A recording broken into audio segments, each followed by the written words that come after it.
Hey, you want to watch some TV or something? Skip it. Well, I'm getting ready to watch a video. Really? What?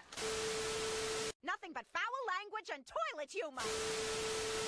I'm disgusted and repulsed and I can't look away.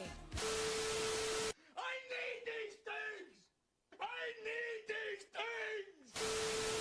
Tell me, do you want to go? We're stopping on the color line. Oh, no way, Jose. This just in, go to hell! This conversation can serve no purpose anymore. Stop it! Stop it! Stop it! Stop it! Stop it! Stop it! Stop it! Hello, friends and listeners. You have a Watch Skip Plus in your ears and your eyes because we're on YouTube and Spotify. Did you know that Spotify now does video? I bet you didn't know that. But you can watch us on Spotify. So we are a movie review podcast video episode with a lifestyle twist. My name is Cupcake, also known as Jose, Machine Gun Jelly, Jam and Jelly, and I'm joined by my lovely co-host. I don't know if he's on the left or the right. Alex, also known as MC, Meatball Monday, Barbie Barbarian. MC, how are you? I'm doing great. How are you? I'm doing good. I am in the concrete LGBTQ jungle. Oh, I love it. I don't know if it shows for you, but I added a title under my name. Hopefully it shows up. Oh. But my title is Cupcake's BFF. Oh. Except that you're it should be LDBFF, long distance BFF. I didn't know that. I thought it was a different D. Oh. I thought that's where you were going with it. You don't have to answer if that applies. However, okay, so while we have you, since we're on YouTube and Spotify, wherever you're watching or listening to us or doing both, please make sure that you leave comments, you leave reviews, you like, subscribe, smash all the buttons, as everybody says. Just get in there and smash that LD. Okay, so what are we reviewing this week, MC? Before I get carried away. We are reviewing Venom: The Last Dance or Venom 3. Venom 3, colloquially known as Venom 3, or Last Dance for Venom. Anyway, if Jose singing's on your bingo card, there you go. Check it out. It happened. I'm also incredibly tired because I'm still in the midst of the Evita performance. And by the way, Troy and Brad had the nicest compliment on their Bones episode. So on Not a Bomb, which is one of our podfathers, they reviewed Bones, the Snoop Dogg horror film. And towards the end of it, Troy gave me a little bit of a shout out, and it was wonderful. I would play it, but I think you guys need to listen to it because it's spooky season. Check out Bones and then listen to their review. All right. I'm 51 minutes in. Oh, okay. It comes towards I'll the get end, there. So okay. You'll get there. Absolutely. So pop quiz, Q and Alex, Hotshot. Oh, geez, Hotshot. I was going to have something like what Tom Hardy goes through in Venom, but I'll just say this. If an alien said, let's hook up, like Captain Kirk on Star Trek or what have you, would you sleep with the alien? Well, like, do I have my girlfriend in my life? Because if so, I'm not cheating on her with a human or an alien. Okay, well, pretend you're single, you're freewheeling, you're not blushing. This is my love video. Then yes, I would. Just to say I did, so I can see what it feels like. See what they're into. I don't know. It could be interesting. It'd definitely be scary. I'd have to get to know them first. make sure we have a connection. Take Well, them I out don't on a think couple dates, but I don't think Kirk waited for connections. Okay, he got in there. okay. Is what happened. Well, I do it a little differently in my neighborhood. Okay, I see. Yeah. What Uh, about you? Why don't you take a wild guess? I'm guessing no. Of course I would. Are you kidding me? Yeah. And if the alien has tentacles and stuff, totally in. Okay. Nice. And I would point all of our viewers to the director's cut of Rebel Moon Part 1 for what I'm talking about. There's a certain scene with Ed Skrein and some tentacles. Nice. That's a good one. All right, so the lifestyle twist for our podcast is that we do a bonus review before we get into the movie review proper. And so it can be on anything, right? It's a lifestyle review. So I'm going to start with MC. What is your plus for this week?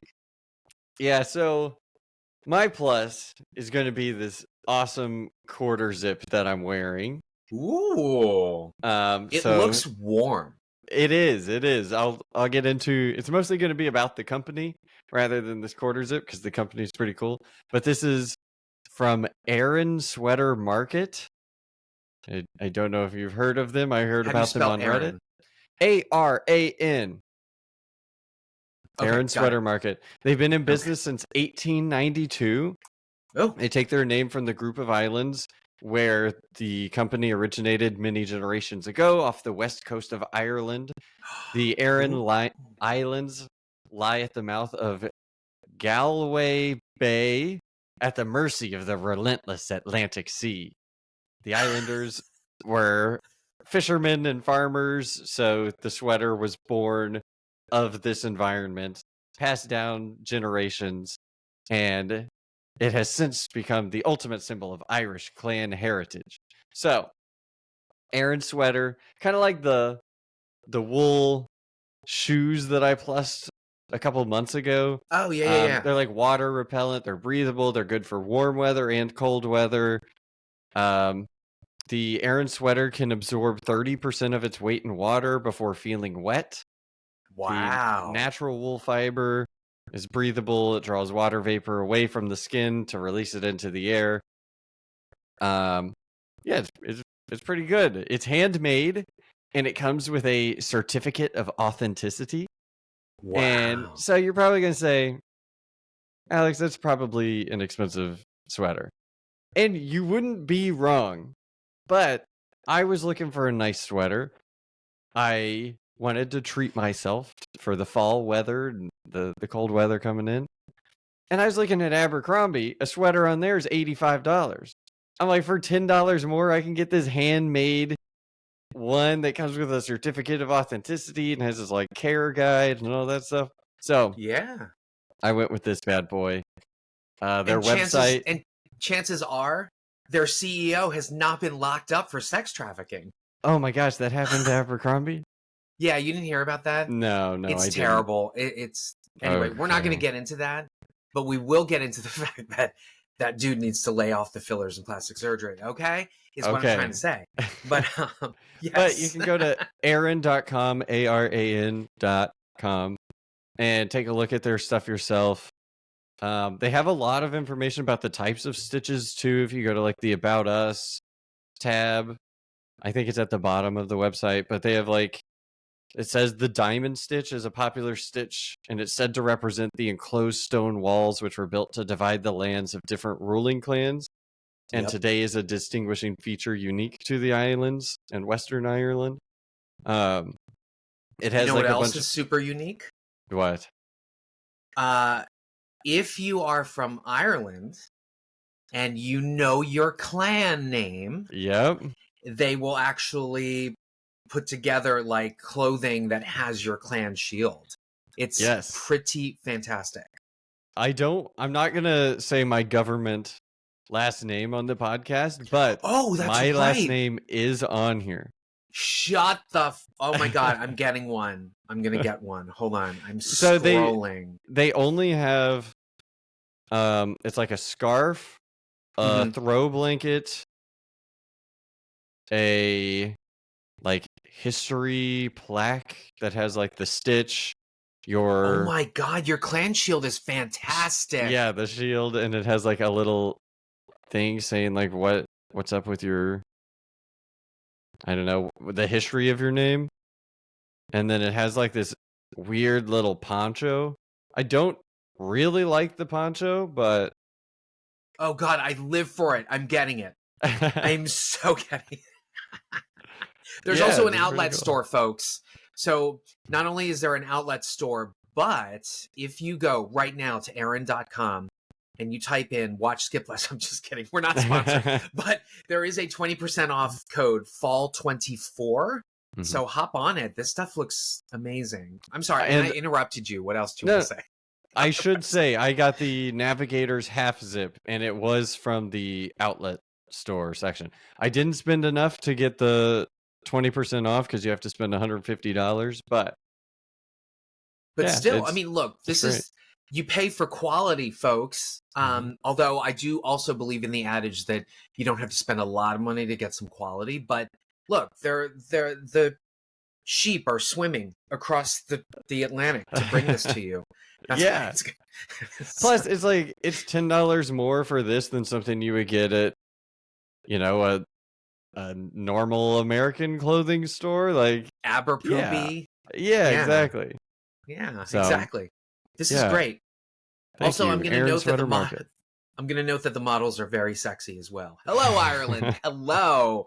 So yeah, Aaron, ARAN.com. This is great. Yeah. This is great. And I'm going to get your My clan's clan's scarf. awesome. I love it. Very cool. All right. So for my plus, I know. At the risk of repeating myself, I am a huge, what are called open ear earbud person, because again, I really don't like it when things are like all up inside my ears. And I had talked about the Soundcore Aero Fit Pro, and lo and behold, it popped into my email a week ago. There is a brand new Aero Fit Pro 2, and I'm modeling it right now, and I love it. So here it is. Yep, and I don't even need to do this. But what I love is, again, it's open ear, and so it just hooks around your ear like this. The really cool thing, though, is most open ear things like this, they're not really adjustable, and I have weird ears. I'm sure everybody has weird ears, right?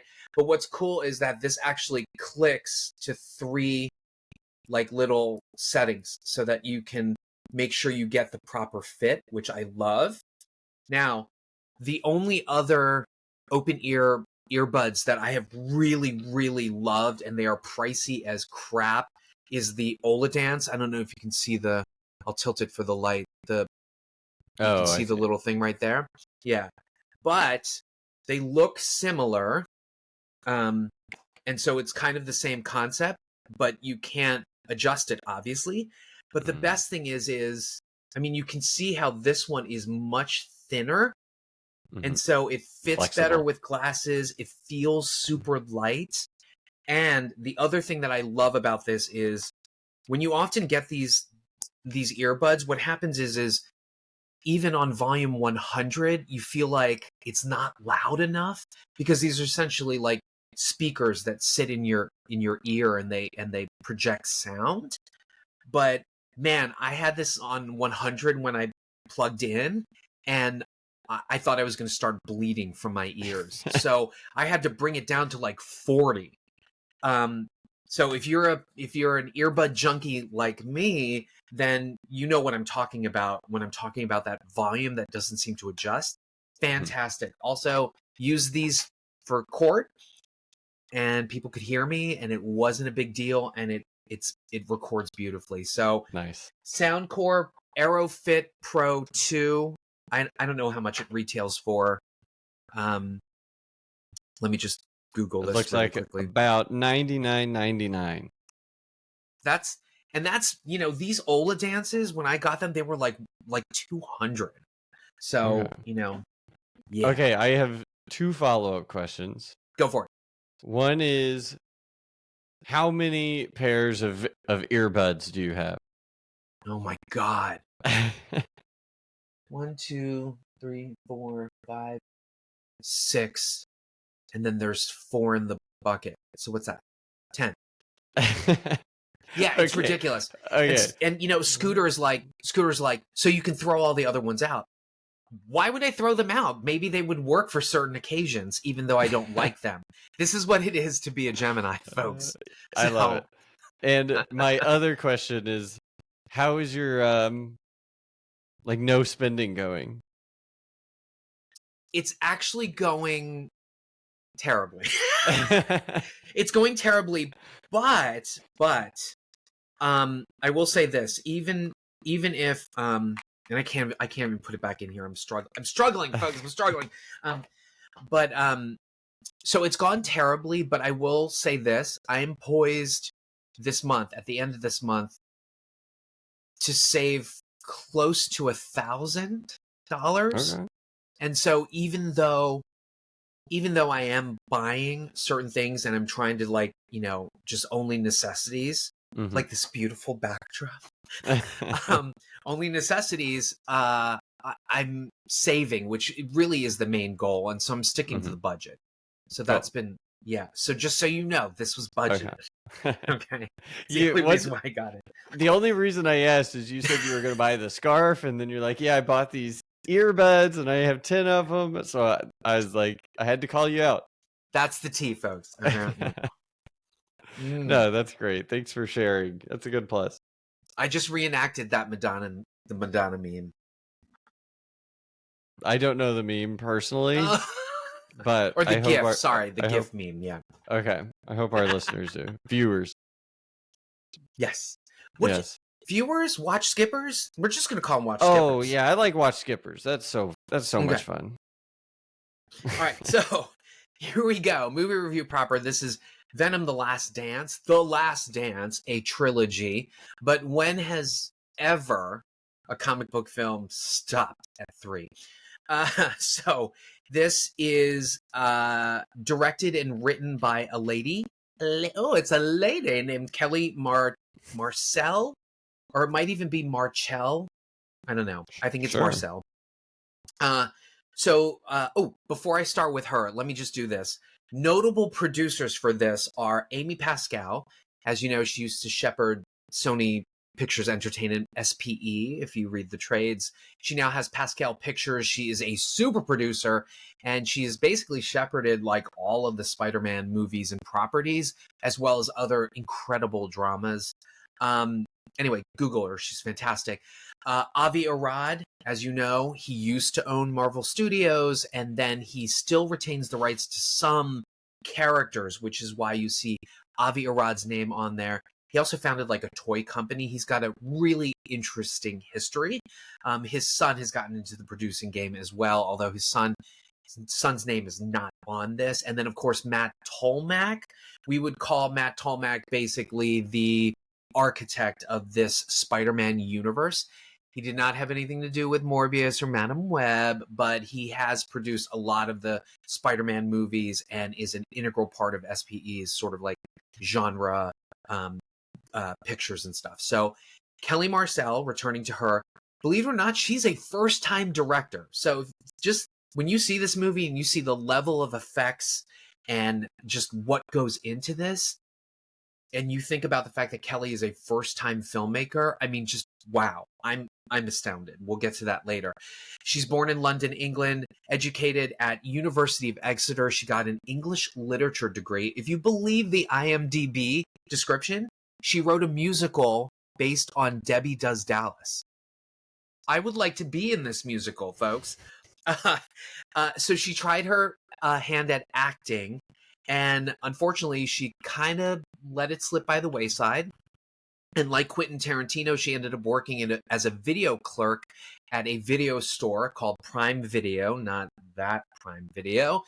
But oddly enough, there was a pub around the corner where a certain actor was doing a workshop. She and that actor formed a friendship, and it is, surprise, Tom Hardy. I think they even founded a theater company together. But Hardy actually brought her on to do uncredited rewrites on the film Bronson, directed by Nicholas Winding Refn. If you've ever seen that, it's insane. So she would ply her trade with essentially writing scripts. She sold a couple, which put her on the map. And the one that really put her on the map was Saving Mr. Banks, which starred Tom Hanks. But I did not see this. No thanks, because I do like green eggs and ham. Anyway, that script ended up on the 2013 Blacklist. If you don't know what the Blacklist is, we've referenced this on the show a lot. The Blacklist is essentially either brilliant scripts that are very difficult to produce, or they've got this amazing singular voice. And every year the list of scripts come out, and it's fun because you can sort of see what's going to end up on screen somewhere. Not that I remember, but anyway. So Saving Mr. Banks, that put her on the map. She also created the Fox sci-fi series Terra Nova, executive produced by one Steven Spielberg. So again, she's getting on the map, folks. Other films, she previously wrote the first two Venom movies, even took on a producer role with Tom Hardy for the second one, Let There Be Carnage. And then her other films include uncredited rewrites on Mad Max Fury Road, one of MC's favorites, the story credit for Cruella from Disney, which was actually pretty good, and then she actually wrote this film, which she absolutely hates and refuses to watch, and that film is 50 Shades of Grey, because the controversy goes, or the lore goes, that the author of that book, E.L. James, I think, insisted that her rather rancid dialogue only be in the film and that it not be changed. And so she had to work 50-50 with her, and they actually both hate the movie. But you know what? Surprise! I love it, and I love those movies. I've seen those movies a million times. I haven't read the books, but I don't care. So our DP is Fabian Wagner. He is born in West Germany, but educated in Leeds, England. He has a master's degree from Northern Film School. Like all DPs, he shot music videos and shorts to start, but mainly had his breakthrough on BBC drama television series like Spooks. I believe it was Spooks Code 9 is the show that he shot. He has received many accolades, including a Creative Emmy nomination for his work on Sherlock. Those are the films with Benedict Cumberbatch and Martin Freeman as Watson. I love those. He's also won ASC, and that's American Society of Cinematographers to you, or the British Society of Cinematographers. He's gotten awards for his work on shows like The Crown, which is on Netflix, and HBO's Game of Thrones, in particular, the Battle of the Bastards episode, which he shot, which is fantastic. Other shows he's shot include DCI Banks, Da Vinci's Demons, The White Queen. And strangely, he didn't break into film cinematography until 2015 with The Legend of Barney Thompson, directed by actor Robert Carlyle.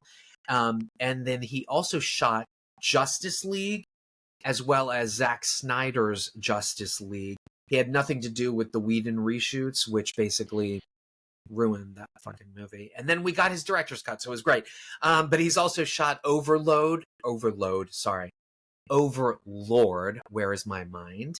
For Julius Avery, who directed The Pope's Exorcist and Samaritan with Sylvester Stallone, which is actually it's better than I expected.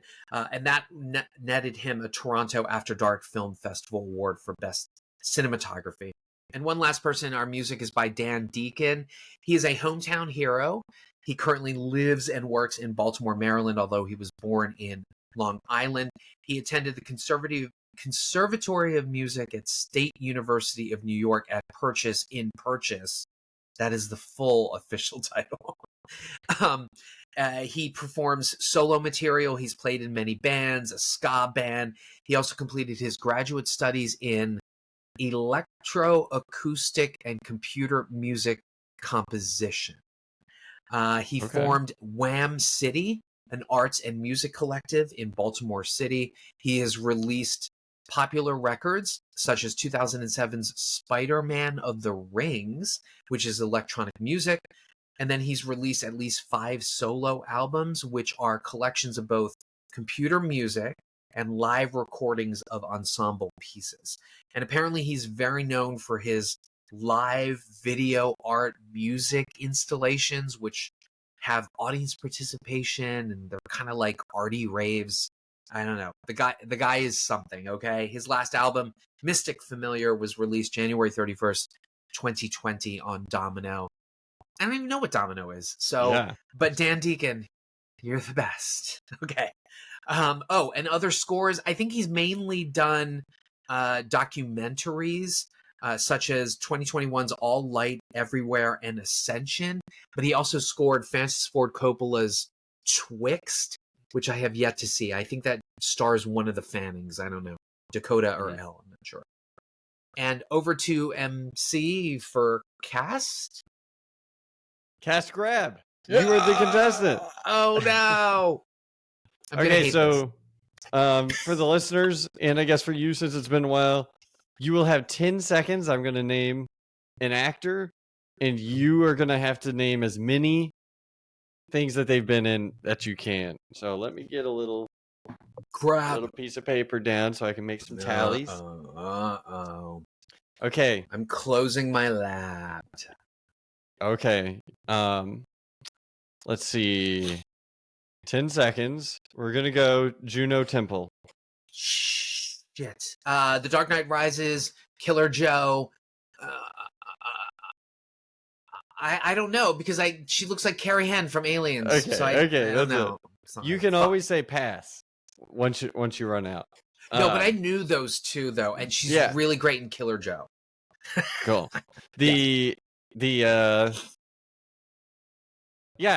I'm familiar with her because of Ted Lasso. But that's right. I actually kind of hate her in that show, so she has a for penchant for playing like slightly annoying, eccentric bubblegum girls. Yeah. Her accent in this was driving me crazy. I don't know what it was. Whatever it was. Yeah, it was not working for me. But yeah, Juno Temple is an English actress with both English and Scottish ancestry. She is the daughter of producer Amanda Temple and director Julian Temple. Temple, baby. Are you familiar? Yeah! I looked up his movies and I'd never heard of any of them. Absolute Beginners with David Bowie. No. Fantastic. Movie music, musical. Okay. Whatever. Anyway, yeah. At least I believe that's Julian Temple. He's done a lot of like music videos. He's fantastic. Okay. Yeah, she was cast in one of her father's films as a child, but she was cut from the film. And then it took her until she was 15, and she decided she wanted to seriously pursue acting, where she portrayed Cate Blanchett's daughter in 2006's Notes on a Scandal. Oh, yeah. Shit. And outside of the shows and movies we've already mentioned, she was also in is it Joe Wright's Atonement? Did he direct that? Yes. And then Maleficent? Yeah. Maleficent with my girl Angelina Jolie. Yeah. Which she was in both of them, actually. She played like one of those fairies, right? Sure. Yeah. And like I said, she looks like the actress Carrie Henn who played Newt in Aliens. So every time she shows up, I'm like, it's Newt. It's not Newt, folks. Anyway. Oh, I can kind of see that. Yeah. Yeah. And they come mostly at night. Mostly. Anyway. Okay, moving on to your next person. You got 10 seconds. Let me get my timer ready. You have 10 seconds for Chiwetel Ejiofor. Serenity, 12 Years a Slave, Red Belt, which is fantastic. Kinky Boots, which I almost auditioned for. And that's time. Damn it. Good job. Auditioned for the community theater musical, that is, not for the actual movie. Okay. I love that guy. And I think it's Chiwetel Ejiofor. Chiwetel Ejiofor. Not bad, not bad. Yeah, English actor, writer, and director. He is renowned for his portrayal of Solomon Northrop in 12 Years a Slave, as you mentioned. He received Academy Award and Golden Globe nominations, along with the BAFTA Award for Best Actor. He's also known for Dirty Pretty Things in 2002. That's right. With Audrey Tautou. Serenity and Kinky Boots, as you mentioned. Also was in Children of Men, a great movie. Yes. 2012, an okay movie, not really good actually. And The Martian from 2015. Oh, that's right. So this is weird. He should be on the top of my list when people ask me, who do you think is a great actor now? And I think we all need to change that. He should be top of list because he's so fantastic. Okay. Do you disagree? I haven't really seen him in anything other than Children of Men, The Martian, and this. I haven't seen 12 Years a Slave. Oh, you have to see Serenity. Even though Whedon's been canceled, that movie is fantastic. Is that... I might sound stupid here. Is that the movie sequel to Firefly, or am I... What's that? Okay. Yeah, it's the movie extension of Firefly. There you go. Then you got I have seen that, but it's been a very long time. Okay, are you ready for the next person? I am. I'm between two to give you. We'll go with Rhys Ifans. Oh God, Notting Hill, Love Actually, I don't know. Amazing Spider-Man.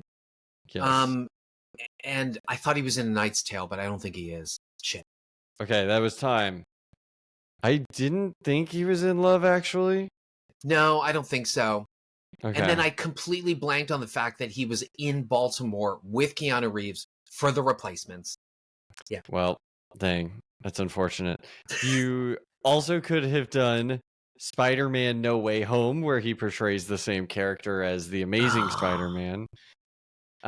He played That was Rasputin. very odd, that crossover, yeah? Yeah. Yeah. He played Rasputin in The King's Man. With the dance fight double, yeah. Yes, he was in House of the Dragon as well. Oh my God, that's right. Maester Yes. so-and-so. Or no, he was the hand. He was the hand and the father of the scheming whore. And He then, was Sir Otto Hightower. Yeah. Yeah, but Rhys Ifans, he's one of those guys that as soon as I saw him on screen, I was like, I know this guy from something, but I had no idea what it was. But it was definitely the Amazing Spider-Man. He is also in Snowden. I think he had a big role in Snowden with Got it. Joseph Gordon-Levitt. Yeah, that was about it. Okay, we got one more for you. Okay. Obviously, we're going Tom Hardy. Bronson, Inception, Warrior, Locke, Poopy. This means war. Okay, that's time. I'll give you This Means War. I'll give it to you. Thank you you. got 13 points. Great job. Okay, Tom Hardy, I'm not going to do much about because we talked about him with The Bike Riders. Yeah, recently. we did. The boring ass bike riders. Also known as Sons of Boredom. Just kidding. The question still stands. How does one understand Tom Hardy without subtitles? Is a little bit better in this. Much better. Because you have the Venom character, who I can't understand way more to compare his voice to. So whenever Tom Hardy speaks, it's like, oh, okay, I kind of understand what someone's saying now. Yeah, but I think the thing about Tom Hardy is, yeah, he does that accent thing, and it's very kind of Brando, I guess. But Brando had a reason for talking that way. And whatever gets you into the character, because I think that Tom Hardy's a really great actor. Mm-hmm. Yeah, I don't know what this is. It's like Boston by way of South Florida, San Francisco. And some Chicago, maybe? I don't know. Maybe something weird. I don't know. Yeah, I don't know. it's interesting. Other actors I wanted to talk about. We had Stephen Graham. He returned as Detective Mulligan. Love that guy. You may know him from. He was in Guy Ritchie's Snatch. I think he was in one of the Pirates of the Caribbeans. Mm-hmm. Maybe a couple of episodes of Peaky Blinders. Peaky Blinders, and then he played Al Capone in Boardwalk Empire on HBO. Great. Yeah, Thank love you. that guy. He's a really good actor. And then I also wanted to shout out Clark Bacco, which is an interesting name. She played like the girl that likes Christmas. Yeah. Her name in this movie, which I'm not sure they ever said, was Sadie. The assistant, right? Yeah, she's gorgeous. Yeah, Canadian actress, probably best known for her recurring role as Rosie in Letterkenny. She also has that show, man. I've never seen it. Oh my god, I've heard good things. So this is weird, and people will probably fight me on this. It is a little bit of an acquired taste, but once you get into it, it is hysteric, like asthma attack funny. It's good. I'll check it out. She also has a starring role in Apple TV's horror fantasy series created by Kelly Marcel, The Changeling, featuring Lakeith Stanfield. Oh my god, I glossed over that. Thank you. Yeah, you're welcome. Man, there was another brand new. person in this. One of the like military guys that's always behind Chiwetel. Oh yeah, that guy. Yeah, he's also in that show, so that's probably why they are in this, because they have the Kelly connection.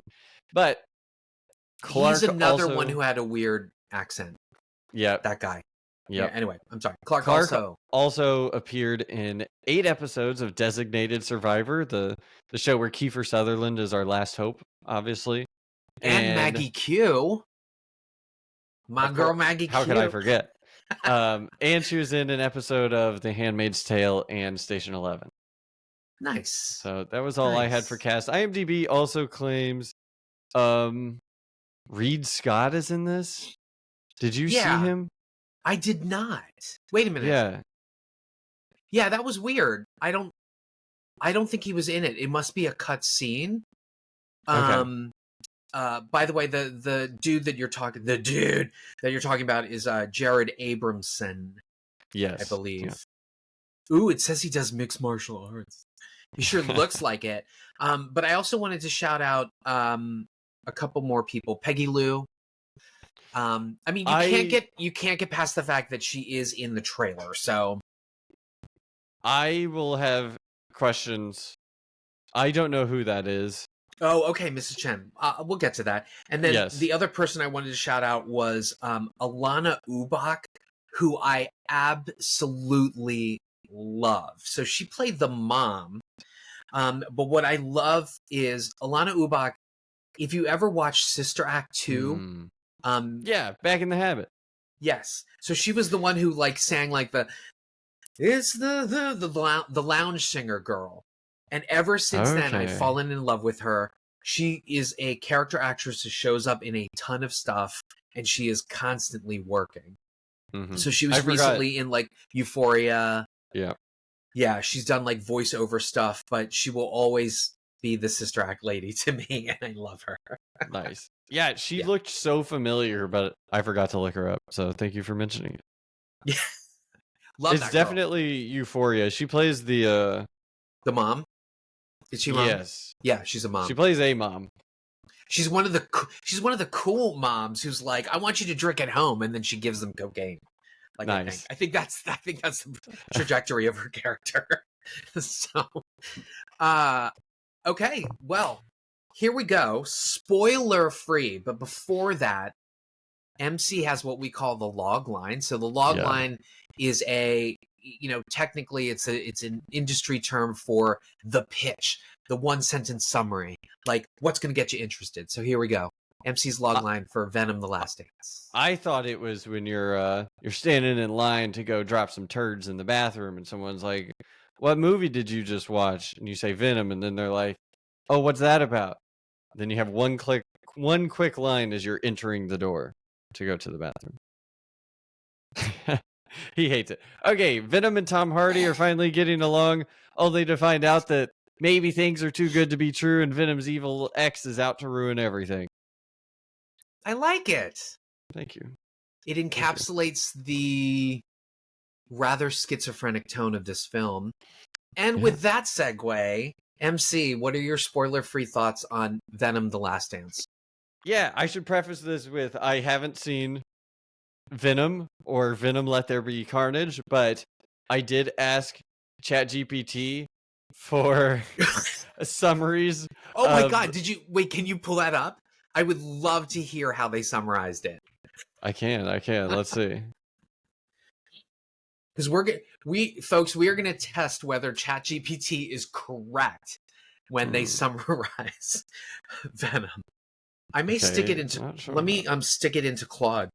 Ooh, I don't think I should use that phrase again ever in my life. I'll do Venom Let There Be Carnage. I'll read their description for that. Venom Let There Be Carnage. Jeez, I'm struggling already. I feel like Brad when he's reading from what's it called? Movie guide. Yeah, movie guide. Venom Let There Be Carnage follows Brian, Eddie and Venom's uneasy coexistence as they struggle with their relationship. Things escalate when Cletus Cassidy, a psychotic serial killer, bonds with a symbiote called Carnage during a prison execution gone wrong. Carnage is far more violent and powerful than Venom, posing a significant threat to Eddie. Cletus teams up with his love, Shriek, who has sonic powers that are harmful to symbiotes. The movie builds to a showdown between Eddie, Venom, and Cletus Carnage, where Eddie and Venom must overcome their differences to defeat their enemies. The film ends with Eddie and Venom deciding to live a nomadic life, hiding from authorities while still embracing their anti-hero role. Damn, score 1 for AI. AI 1, humans 0. The only thing is, with the descriptions, I had no idea who Mulligan Shriek was. Oh, yeah. And I had no idea who Mrs. Chin was. Yes. And so yeah, we'll get into that later, yeah. Because there's a weird thing about Mulligan that happened, and I didn't quite understand it, and I don't think they answered it in this film. So anyway, whatever, it is what it is. Go ahead. Yeah, I'll get into my review of Venom 3 now. Yeah. It's all right. Nothing special. I didn't like... It's obviously not the best movie ever. It's not going to have a lasting impact on me. I went with friend of the show, Nate the Great. He recommended the water filter attachment. Yeah, we went to the movies together. Nate is the bomb. Yes, we went and grabbed food afterwards, and we didn't talk about the movie a single time until we were leaving, and I was like, oh my gosh, we went and saw a movie. We should have talked about that. So... Did you almost talk about it before you dropped logs from dinner? Of course.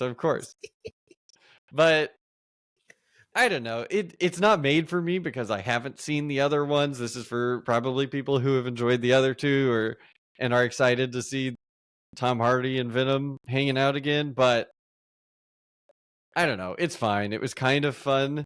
In some places, it's simple. It doesn't take too long. Like, it didn't feel like I was sitting there for hours. We got to go to a bunch of different places. Like, we're not set in one. Like, I was worried we were going to be in Vegas the whole time, or in the desert a bunch, and like in the water. No, we're always jumping around. I'm sure some people will think it's funny. Wait, okay? Come on, you laughed at least a couple times with their relationship. Not really. I don't think I laughed. But I guess I'll go into the bad things now. The first hour was like exposition the movie. Like, the first scene, we have the villain. He tells us exactly why he's there, what the MacGuffin is. And I guess for listeners who don't know what a MacGuffin is, it's kind of like what's the thing in the movie we're looking for. It doesn't really matter what the thing is. It could be interchangeable. Like, he needs the thing that's also a tracking device on Venom so that he can come back to life. The villain's like not in this movie at all. You never see his face or his mouth move. You hear him talk, but you know, he never escapes. I thought it was going to be like Thor Ragnarok, where the evil bitch gets released at the end and like wreaks havoc. That didn't happen at all. Like the first little villain that we see, the little monster, his little minion that he sends out, like ends up being the villain for the entire movie. Like sure, more of them come eventually, but it never really escalates to me other than there's more of them. Anytime Tom Hardy and Venom aren't on the screen, it's pretty boring. But I guess I do like when they are on screen together. I'm not sure I was laughing because to me, I'm sitting there and I'm like, okay, in real life, as they're acting, Tom Hardy's just standing here talking to himself. Like that's gotta be hard. I'm sure maybe someone's standing there doing Venom's lines or whatever, but I don't know. It was so weird to me. It kind of took me out of it. I'm sure if I'd watched the first two Venoms, I'd be used to it by now. But I don't know. It's always weird to me. And like, especially when Venom's inside of him and he's doing like the talking back and forth. I'm like, I'm literally just sitting here. Like, if you mute this, I have no idea what's happening. You know, I'm like, okay, he's just standing in this room talking. Right. Yeah, I don't know. I didn't like the rest of the cast, like the Chiwetel. He played Strickland. Yeah, like he was fine, and then he randomly tries to become the villain for a while, and then he starts helping out again. I don't know. It just seemed very convenient and like wishy-washy, just depending on what they needed to happen in the scene. Is kind of how that character would act. How about our girl Clark? What did you think about her and Juno? I liked the Clark character, especially like when she sees. That's a spoiler. Never mind. I can't tell you, but I liked her character, and there was a moment where I was like pumped up for Okay. At first I was like, okay, they're making her entire character about that she likes Christmas and she wears a Christmas pin. And it was kind of that, but I like Christmas. Who doesn't? Yeah. Chiwetel doesn't. Yeah, apparently. I guess that's about it. There's the nomadic family full of alien lovers. Sure. The Area 51ers, yeah. Yeah, like I know that was there for the Eddie character to like feel a connection towards some humans. He had that relationship with the kid where he's like, oh, maybe I can like be a person and like live a life and I don't have this alien living inside of me. I don't know. It's fine. We could have had a family. Yeah. Was that good? Really Did you good. like that? That was really good, actually. Anyway. Yeah, wow, I'm impressed. But yeah, I guess that's my non-spoiler review. It's going to be a watch, but I'm going to call it a watch on its dying breath, just like this franchise. Ooh. Harsh words. I mean, it is. It's called The Last Dance. Like I know. Yeah, totally. So wait a minute. You're saying it's a watch. Did you happen to see it in any like special format or anything like that? No. If it's something like this where I don't really care to see it, I'm not gonna go see it in IMAX or anything like that. I'm just going. But did you think it was worth it just on the normal screen, like as a theater going experience, sight, sound, acting, all of it? It's a watch, but should people go to the theater to see this and save exhibition? Well, I think if they want to see it anyways, then yeah. But if they're, I don't know, if they don't like the other two or haven't seen them, then I wouldn't be like, yeah, go to your theater and see it. But anytime it's like, okay, do I want to watch this on streaming or watch this in theaters? I'm going to say watch it in theaters. It's more immersive. You can't be looking at your phone the whole time. I guess some people do. Well, like the person near me in my aisle. Yeah. But, oh my gosh, this family in my aisle brought in 5 Guys. And just ate it right next to me. Yeah, like, well, you know, man, that's cool. You're talking to somebody. Me and my friends actually folded a pizza and brought it into the theater and I then love it. unfolded it and ate it when we were young. So there you go. But all right, so I have some follow-up questions. It's Okay. not made for you, and yet it was a watch. Please explain. Because I know, like, more people are probably, like, people listening to this have probably seen the first 2 Venoms and are probably going to want to watch it. Like, at the end of the day, it wasn't terrible. It wasn't bad. I've seen way worse movies. It was kind of fun, I guess. It just kind of went by. It happened. I left. Sure. So I don't know. Sure, watch it. I don't have a reason not to watch it, I guess, is why I'm giving it a watch. You mentioned an issue with the villain. Did that, I mean, it almost sounds like you're saying it was kind of like a tease in some ways. Yeah. Did you feel like, I don't think we're supposed to say that word anymore. I was going to say it, but did you feel like let down, disappointed with regards to that piece of the story, considering that it's supposed to be the last one? Yeah, I would say that. The main villain, it's kind of like in the Avengers movies or whatever. Like, you have the horde of gray, indistinguishable aliens that are coming and killing everyone. But then, like, once you're through those, then you normally have a big bad guy that you have to beat. Yeah. This, you don't have that. It's always just the gray aliens, and yeah, they're more stronger than they're stronger than they are in the Marvel movies, but it's still for the third movie and a finale. Like, shouldn't you have the biggest baddie you've had? Yeah. And last one, creature design. What'd you think about it? Which creature? All of them? Yeah, sure. I mean, maybe is that a little bit of a spoiler to mention? Maybe. Probably. It probably is, yeah. Okay. But how about the minion? What did you think of the minion creature design? All right, I guess it was kind of cool. Yeah. They eat people and the blood like shoots out the back of their head. That was pretty nice. It just felt standard, though. I mean, it's like every 6-legged monster scorpion creature with big teeth. Yeah, I didn't really get a feeling for the scale of it either. Like, sometimes it seemed huge, sometimes it didn't. Yeah. I don't know. It was. That's what she said.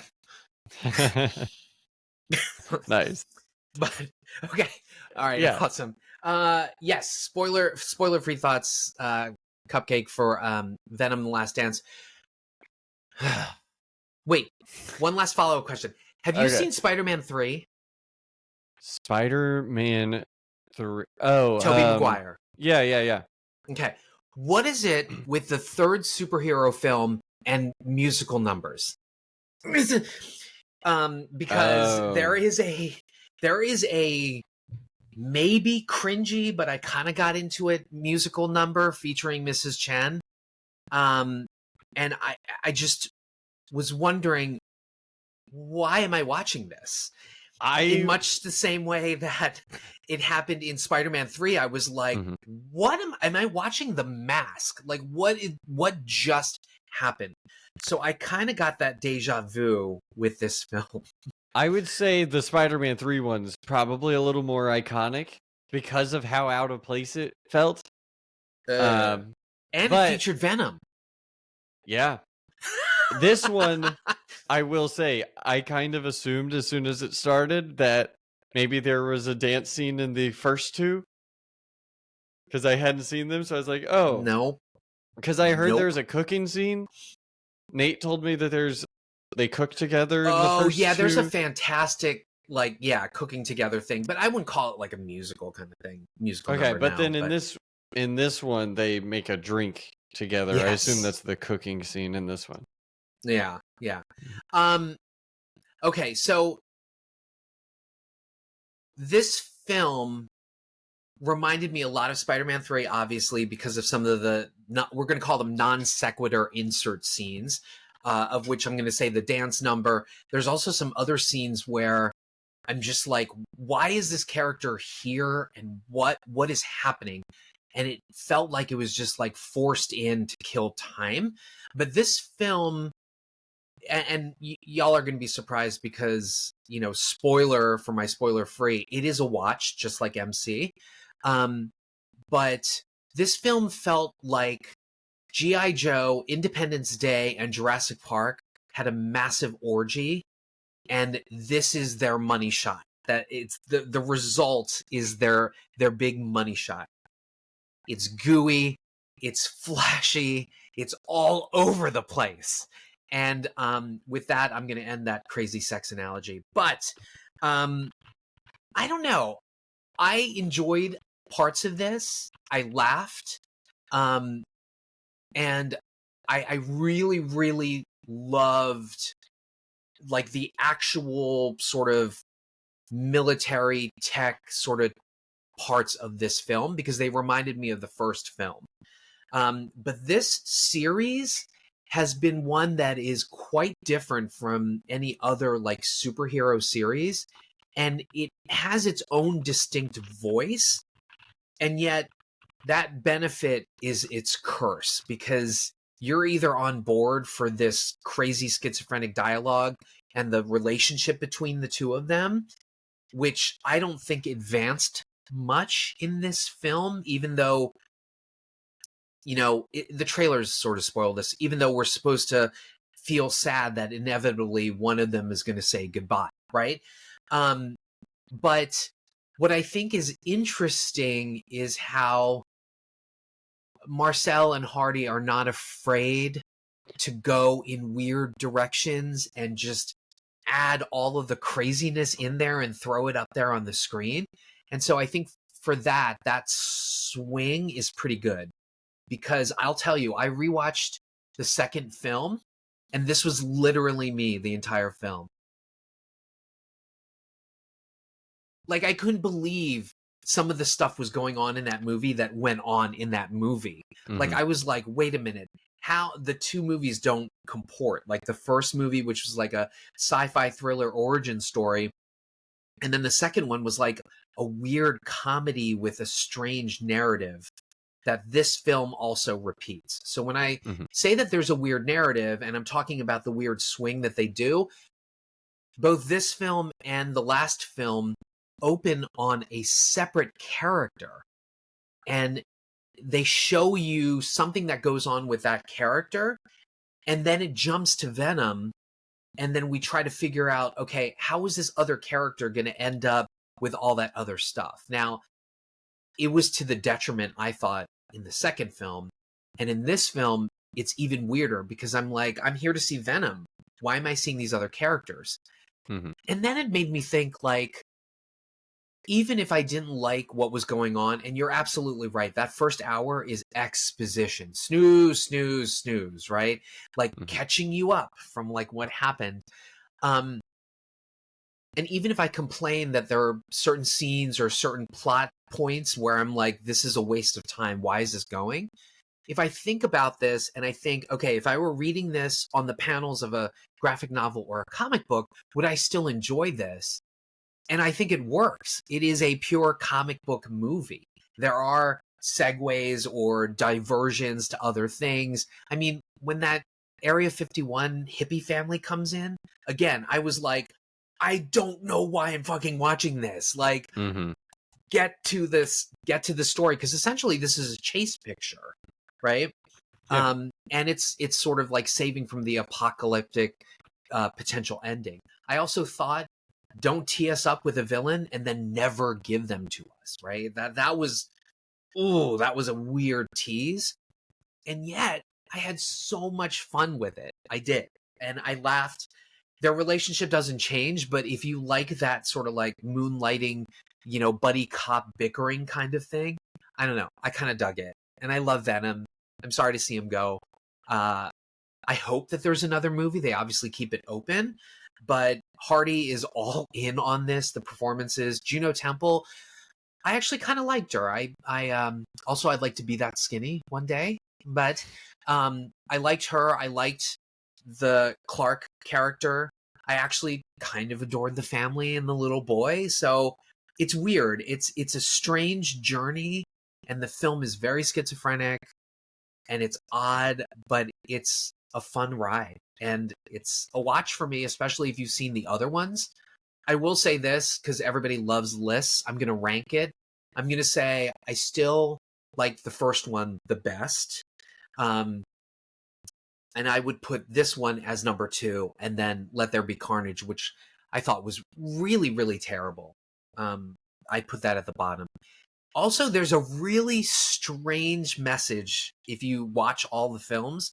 There's this weird thread about not being able to be yourself truly. And so the movie gives really weird mixed messages because it wants you to accept that the symbiotes can be heroes, and yet in both this film and the one before it, being who you are alienates some of the people in your life.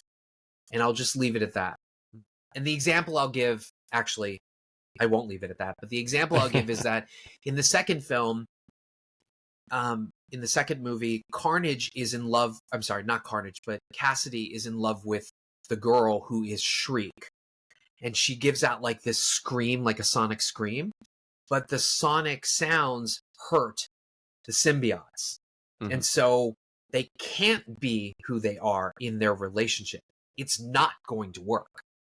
And there's a sort of similar play here. So it's just really weird that there's this whole like, be yourself, be whatever, but then, you know, can't really comply being together. It's a weird mixed message. Maybe I'm looking too deep into it and it's just a comic book film, but what can I say? I had a blast. Good. I loved it. I actually love this series, and I hope it continues. And especially Nice. that ending, the superhero CGI craziness. I really, really loved it. I was like a little 12-year-old, like, yay! This is what I came for. I loved it. So Nice. yeah. Nice. Was there catharsis for you, like having been with these characters for so long and then like finally reaching the end of their journey? Yeah, there was actually. But that catharsis quickly sort of dropped for eye rolls at a montage. That's what I was going to ask. Folks. Did you get emotional at the montage? I don't know. But then I didn't know if it was like tongue in cheek or if I was supposed to take it seriously. Yeah.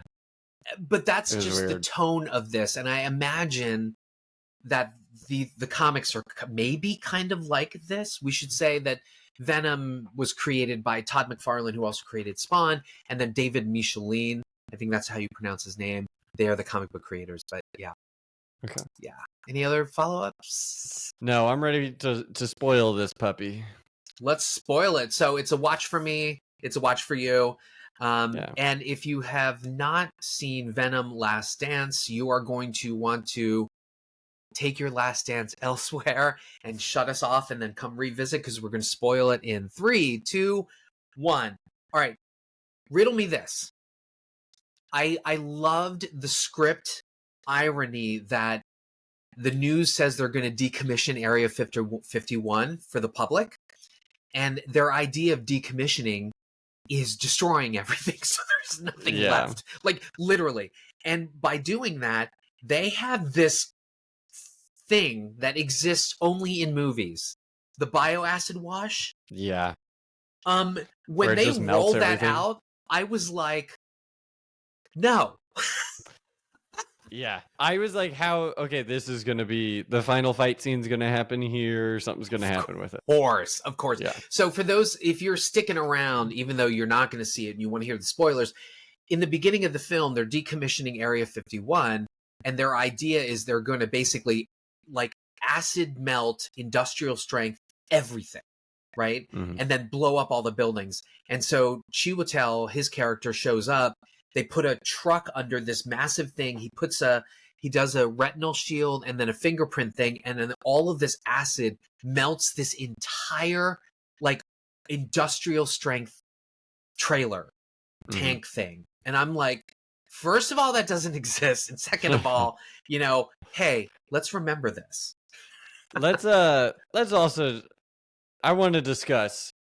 The Strickland character says, yeah, everybody knows about Area 51, but nobody would expect that underneath Area 51, we have this base where we have all of the secret alien stuff.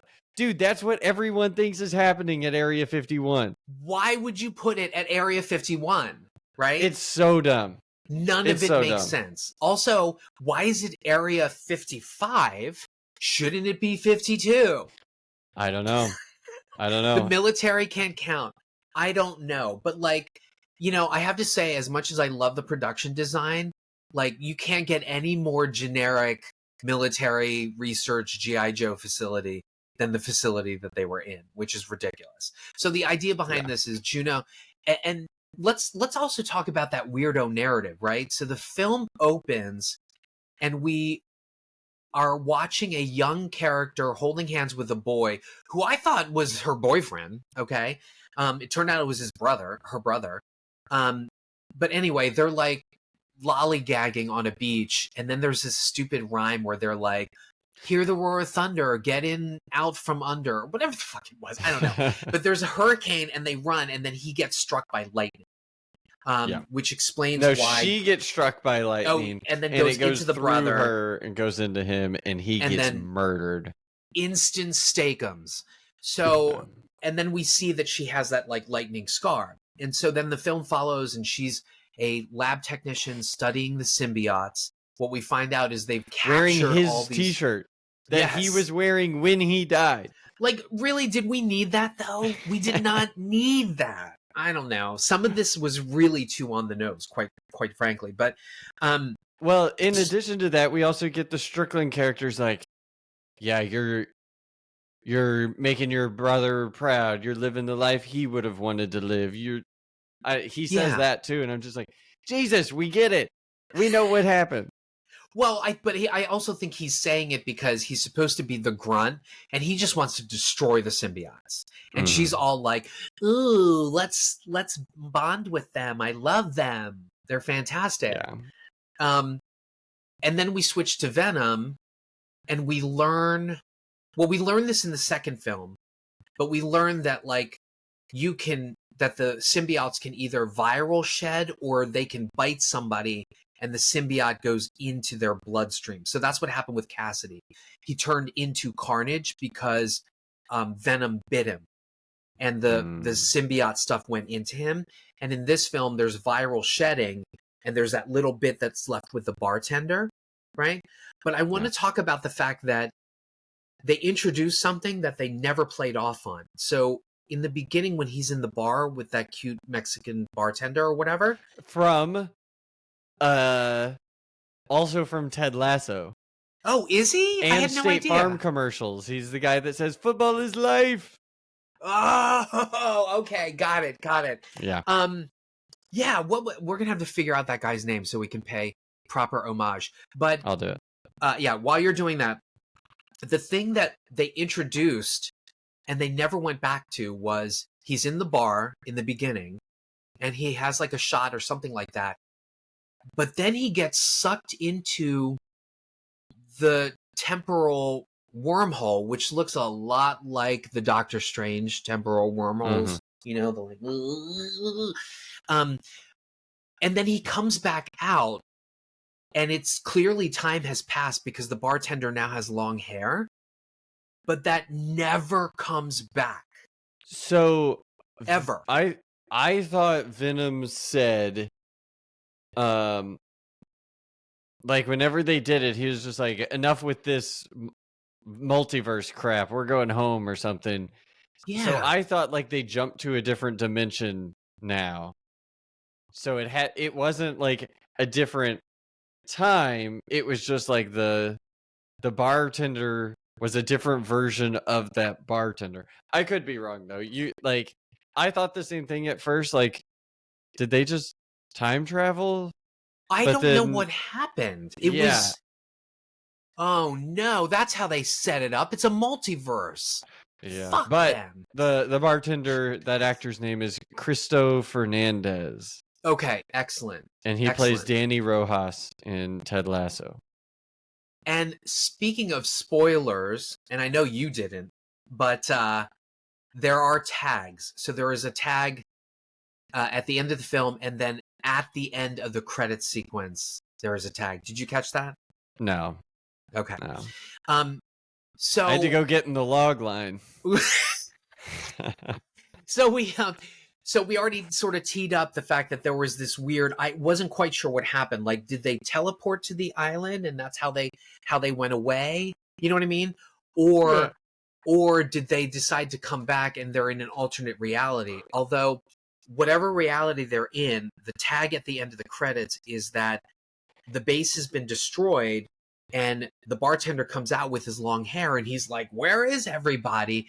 And then you see the broken symbiote vial, which I'll get to later, and a cockroach comes up, because remember, she made a comment about the cockroach, and then you kind of see it stop at the vial. Okay. So that was one. And then I think what was the other tag? I don't even remember the other tag. How terrible is that? I'm terrible. Make something up. Make something up. No. It's the villain. He was like, "I will get you," and then he fades back in there.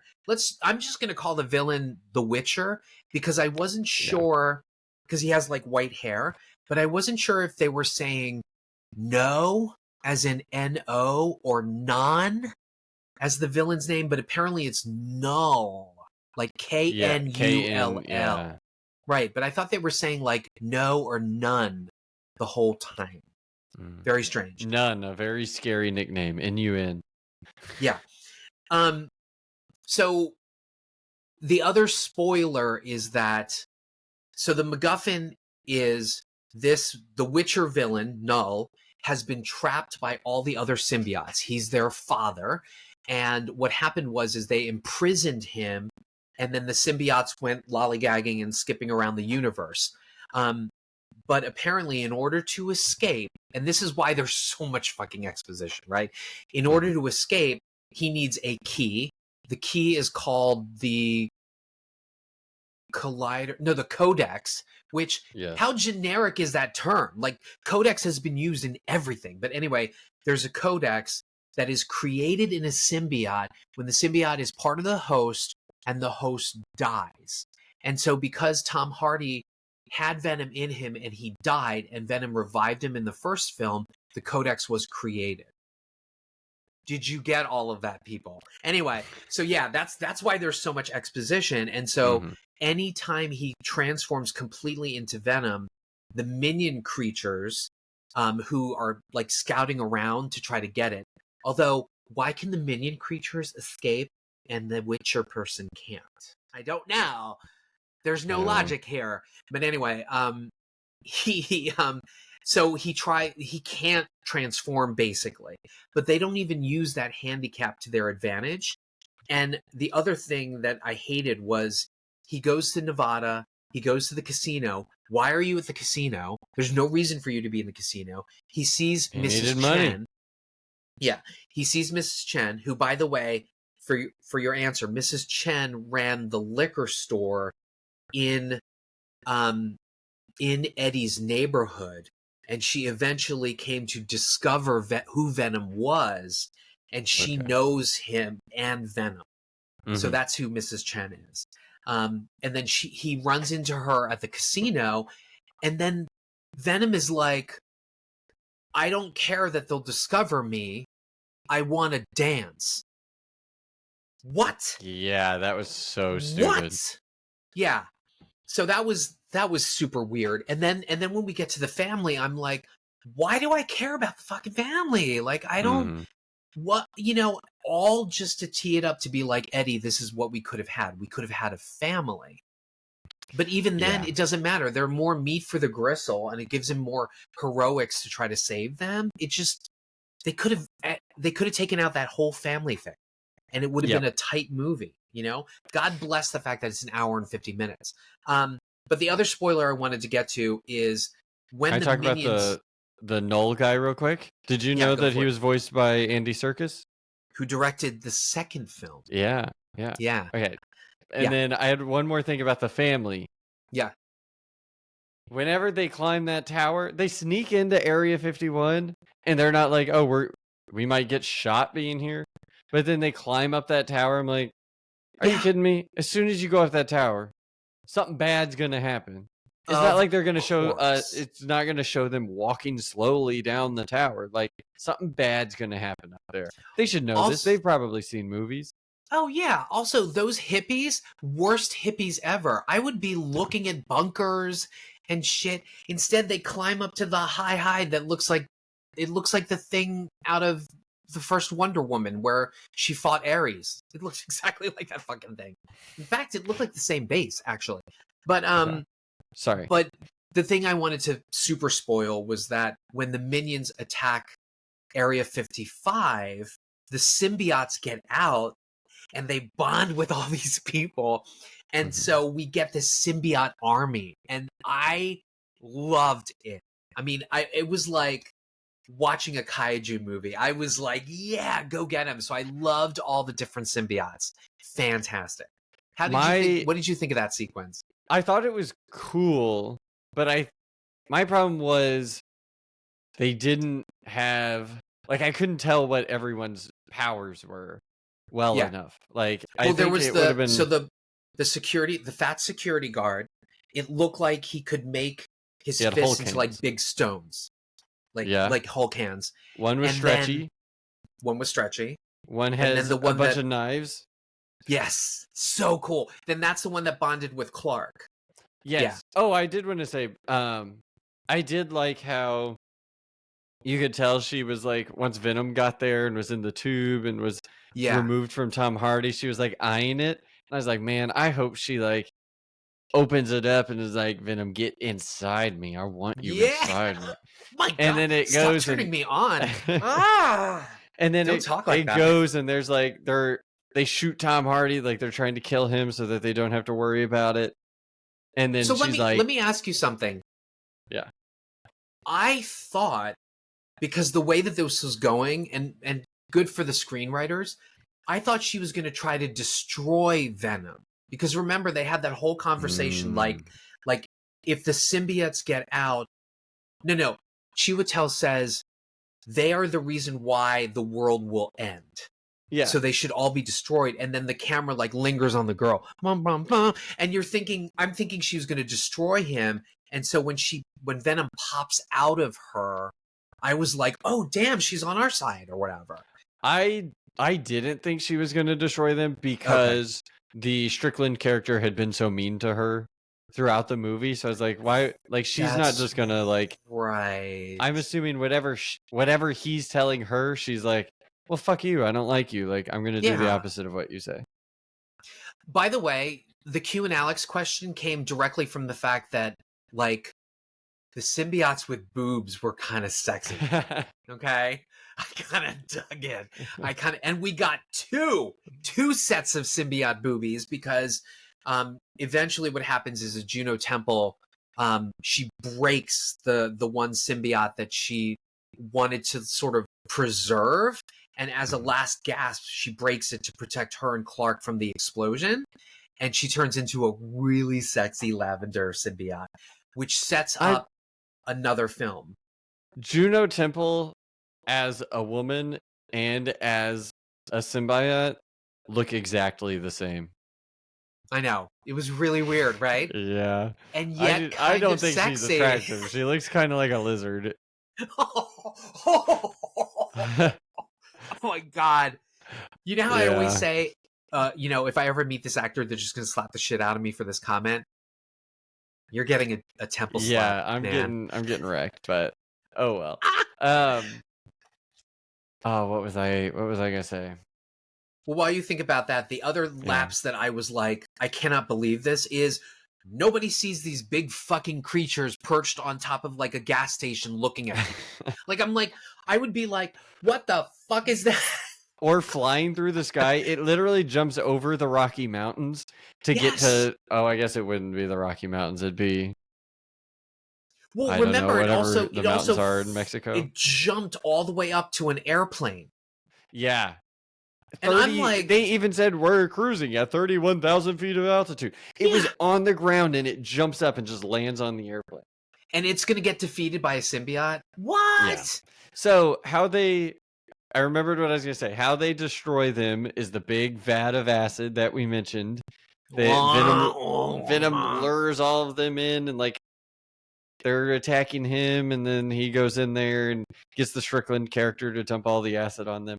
But Tom Hardy is laying right next to them, 20 feet away, and he puts this door on top of him. He's like, hey, this little door from this Hummer, it'll protect you. The whole thing blows up. All the buildings are destroyed. The acid is falling everywhere. Tom Hardy's fine. Let me tell you something. You know what it reminds me of? The refrigerator nuclear bomb scene from Indiana Jones and the spider monkey douchebags, or whatever the fuck that movie was called. I think that's what it was called. Yes. But yeah, I said the same thing. I'm like, we just watched it decimate an entire truck, and a door is going to protect this motherfucker. Yeah. That was so dumb. But you know what? It's a true comic book movie. Yeah. And I so, was like, okay, whatever. You know, I imagine when you say I've seen worse, Madam Web comes to your mind. But I had as much fun with this as I did with Madam Web. And you all know I'm a big Madam Web stan. So I might start, like, in hindsight, I might be a Madam Web apologist. I need to watch it again. Watch it again. It's You will you laugh rubbing your ass off on me. But I do remember being like, this is so dumb, but kind of in a fun way. Like, maybe even more fun than this. I don't know. I mean, when she turns to the camera and she's like, don't do dumb things.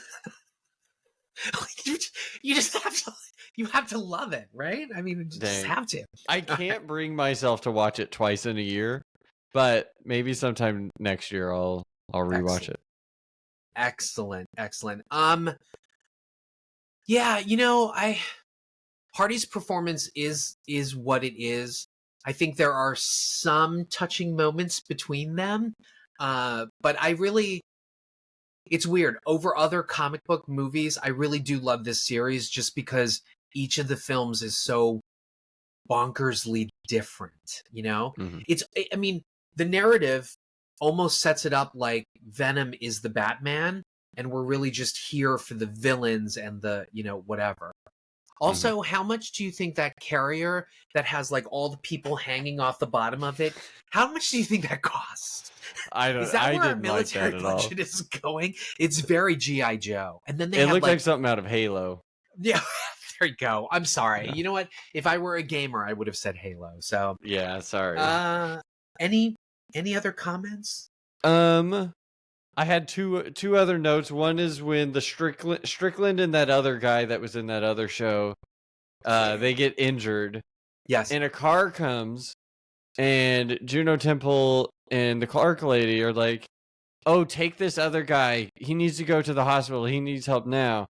And so they put him in it and drive away. And then the Strickland character's there with his stomach like ripped open. And then he like sacrifices himself because he's going to die anyways. I'm like, why didn't you put him in the car? Because they needed him for the acid watch. He's the only bio-available like password person. They hadn't thought of that yet. I know. He thought of it as they were laying under it and he was about to die. He looks up and was like, oh my gosh, I could do this. Yeah, I don't know. As soon as they did that, I was like, why aren't you taking this guy? Well, remember also, he sets the acid wash in motion and then he like faints. And then, like, Venom has to prop him up and be like, to keep it going. But just imagine, and this is what I had to do. You're flipping through the pages of a comic book, and you're in it, and you're just like, oh, yeah. You're not thinking about those things, like get him to the hospital. You know what I mean? Yes. So, anyway, I think that's the nature of this film. It's how they want you to think about it. And then my last critique was the gray monsters. You asked me about like the design of them. Yeah, I couldn't ever get a gauge on like when do they eat the people in front of them, because sometimes they'll just grab someone and eat them, and then spit the blood out of them. But there were so many times like Tom Hardy standing right in front of them, and they're like, "You're not the man we're looking for." You're It not didn't- the droid. Well, so Yeah. that's the weird thing because they have that like predator vision to see the whatever. Yeah. And in the Vegas scene, they're like, he can't see us, so just stand still. Mhm. You're right. I'm like, But then sometimes they're just ripping dudes. They're yeah, like, just eating soldiers. yeah. So I don't know. That was weird, but that's all I had. So cool. They're eating the soldiers. You look It's like so great. you're spanking an alien. For those audio, Jose is like acting like he's flipping through the pages of a comic book, but it looks like I'm spanking an alien. Yeah. Okay. Still a watch for me though. Yeah, it was a watch for me. I'm All not as right. confident in it, but Okay. What are we doing next week, man? dude, I want to see Anora. I think Yes. it's showing here. Is it showing? Okay. I think so. If not, I have heard good thing about Conclave. Good things about Conclave. So that went limited, and apparently it is doing very well. I don't know. Watch skippers, let us know. Conclave, espionage priests, or Anora, hookers and Russians. I'm definitely going to see Anora either way because it's Sean. Oh Baker, yeah, but- totally. And you know, I love my thing. I have a thing for Russians. Just so everybody knows. Just yeah, not you're Putin. rushing to the theaters to see that. Yeah, I'm rushing to the log line. One. Wait a minute. Does Heretic come out? That horror film, which I hear good things about. Ooh. I did want to see that too. No, Yeah. that's November 7th and 8th. Okay, got it. All right, let's. I think Anora. Let's try for that. Okay. Yeah, We'll try for that. let's do it. Yes. Okay. So if you, again, leaving a review, leaving a comment, telling people to come and watch this on YouTube or Spotify, that's what helps us get out there. You know, the views means no money in the future, but the views mean we keep going, right? And then Yeah. the downloads means we keep going, and the reviews means we keep going. But more to the point, we love this podcast community and this movie review and YouTube community. So let's talk, let's chat. I love it. If you love us, you'll certainly love our podfathers. They are the Gentleman's Guide to Midnight Cinema, Not a Bomb, Troy and Brad. They're ending their spooky season. Gentleman's Guide, I believe they're going to be doing Hellraiser, the inimitable, well, no, it's been imitated, but the original Hellraiser. So check those out. We also love Night of the Living Podcast, the OGs, Wild Dream Podcast, Death by DVD, which I think released a new episode. There was a special project, but there's a new episode. I don't know. Raiders of the Podcast, Backlook Cinema Podcast. Also, John Horgan is also on YouTube and now for something a little bit different. Caliber 9 from Outer Space and The Feminine Critique. And then these podcasts have a great archive. Married with Clickers, VHS Files, Silva and Gold, Cult of Muscle, and Friends with Cinebits. And Alex. I'm Alex. He's Jose. This is Watch Skip Plus, Save Exhibition by Physical Media, and we will see you at Area 51. Or 55. Or 55. I thought you were going to say the Paris Casino. Oh, I could have. Dancing Queen, you are the dancing queen. Nice. I could best Mrs. Chen in a dance contest. Anyway. We'll see. Awesome. Bye. Woo! Wait, are you going to... Oh, yes. Bye, listeners. Watch Skippers.